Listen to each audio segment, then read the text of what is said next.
Beaucoup de femmes ressentent au fond d'elles ce paradoxe discret, une force immense qui sommeille sous leur vulnérabilité apparente. Elles savent intuitivement que leur véritable pouvoir ne réside pas dans la démonstration d'émotions incontrôlées, mais dans une présence silencieuse, ferme, inébranlable. Pourtant, cette puissance intérieure est rarement encouragée. Dans un monde qui confond souvent expressivité émotionnelle et authenticité, il peut sembler étrange, voire inquiétant, de rencontrer une femme qui reste calme face à la provocation, sereine face au chaos, invincible face aux tempêtes extérieures.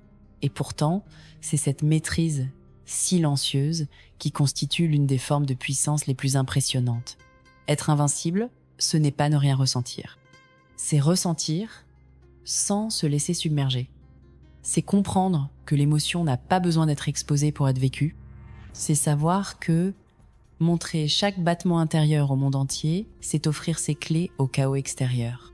Cette vérité douce mais puissante murmure à toutes celles qui l'entendent: ta maîtrise n'est pas froideur, ta retenue n'est pas faiblesse, ton calme n'est pas apathie. C'est ta souveraineté intérieure qui parle sans un mot. Le véritable pouvoir ne fait pas de bruit. Il est simplement là, entier, évident, indiscutable. Pourtant, il serait injuste de parler de cette invincibilité intérieure sans reconnaître d'abord la blessure que beaucoup de femmes portent silencieusement. Depuis des générations, exprimer ses émotions était présenté comme une preuve de féminité, alors que la retenue était interprétée comme de la froideur, de la distance, voire une faute. Dans ce climat culturel, de nombreuses femmes ont appris à douter de leur propre force intérieure, à croire que pour être aimée, elles devaient tout montrer, tout dire, tout partager, même ce qui aurait mérité d'être protégé, sanctuarisé. Cette injonction à l'expressivité émotionnelle constante épuise. Elle crée une fatigue mentale immense, elle entraîne une perte progressive de la frontière entre soi et le monde, entre l'intime et le public. Beaucoup de femmes finissent par ressentir un profond épuisement émotionnel, une sensation de se disperser, de se perdre à force de tout exposer. Derrière cette blessure, il y a un besoin fondamental de réappropriation.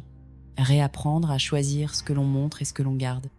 Réapprendre que protéger son monde intérieur n'est pas une trahison de soi, mais un acte d'amour profond envers sa propre intégrité. Cette guérison commence par la reconnaissance que tout ce qui est précieux ne doit pas être exposé à tous les vents. L'histoire de Sarah incarne ce chemin vers l'invincibilité intérieure. Longtemps, Sarah a cru qu'elle devait tout montrer pour être vraie. Elle exposait ses joies, ses colères, ses peines avec une intensité désarmante, croyant ainsi créer des liens plus profonds. Mais au fil du temps, elle s'est sentie vidée, utilisée, blessée par des regards indiscrets, des jugements hâtifs, des incompréhensions douloureuses. Après une trahison particulièrement marquante, elle a décidé de changer. Non pas en se fermant au monde, mais en choisissant avec soin ce qu'elle partageait. Sarah a appris à cultiver un espace intérieur sacré. Elle a appris que ses émotions étaient précieuses et qu'elles ne méritaient pas d'être jetées en pâture au premier venu. Elle a travaillé son calme, sa présence silencieuse, sa capacité à être pleinement là sans avoir besoin de tout dévoiler. Et peu à peu, elle a découvert une forme de puissance qu'elle ne soupçonnait pas. La capacité d'inspirer le respect, l'admiration, la confiance, sans avoir à élever la voix, sans avoir à se justifier, sans avoir à se livrer entièrement. Aujourd'hui, Sarah n'est pas moins aimante, moins vivante, moins vraie. Elle est simplement devenue invincible, non par dureté, mais par souveraineté sur elle-même. Cette maîtrise silencieuse trouve des échos profonds dans la sagesse féminine ancestrale et la philosophie stoïcienne. Depuis toujours, les femmes les plus respectées dans les traditions spirituelles étaient celles qui savaient garder leur calme dans la tempête, contenir leur puissance intérieure sans jamais la diluer dans l'émotion brute. Le stoïcisme enseigne la même discipline, ne pas être l'esclave de ses émotions, mais leur maître conscient. Épictète disait « Ce ne sont pas les événements qui troublent les hommes, mais la manière dont ils les perçoivent. » Appliquer cette sagesse au quotidien, c'est comprendre que nos émotions, aussi puissantes soient-elles, n'ont pas à nous gouverner. Être invincible ne signifie pas devenir froide ou insensible. Cela signifie ressentir pleinement sans être submergé. Cela signifie choisir la réponse la plus alignée avec ses valeurs plutôt que de réagir au moindre stimulus extérieur. Cette attitude n'est pas une négation du féminin, c'est son élévation. C'est le féminin conscient, libre, souverain, un féminin qui embrasse ses émotions sans en devenir prisonnier, un féminin qui offre au monde une force tranquille, majestueuse, inaltérable. Dans notre monde actuel saturé de stimuli émotionnels, de réseaux sociaux où tout est affiché, commenté, critiqué en temps réel, cette capacité à protéger son monde intérieur devient une nécessité vitale. Chaque jour, nous sommes poussés à réagir, à exposer, à commenter, à justifier. Cette pression constante fragilise l'estime de soi, épuise la capacité à se recentrer, crée une instabilité émotionnelle profonde. Dans ce contexte, choisir de ne pas tout montrer, de ne pas tout ressentir publiquement, de ne pas tout commenter devient un acte révolutionnaire. C'est refuser de livrer son âme, en pâture, à un monde qui ne sait pas toujours l'honorer. C'est préserver ce qui est de plus précieux, son calme, sa clarté, sa capacité de discernement.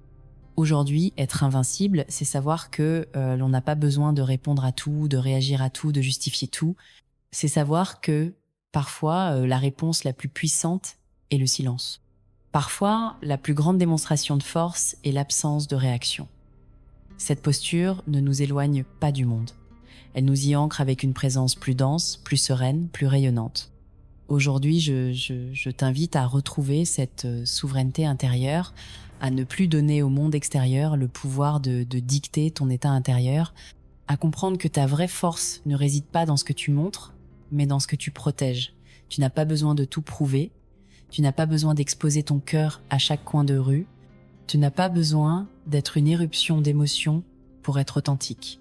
Ton calme est ta puissance, ta maîtrise est ta lumière, ton silence est ton armure invisible.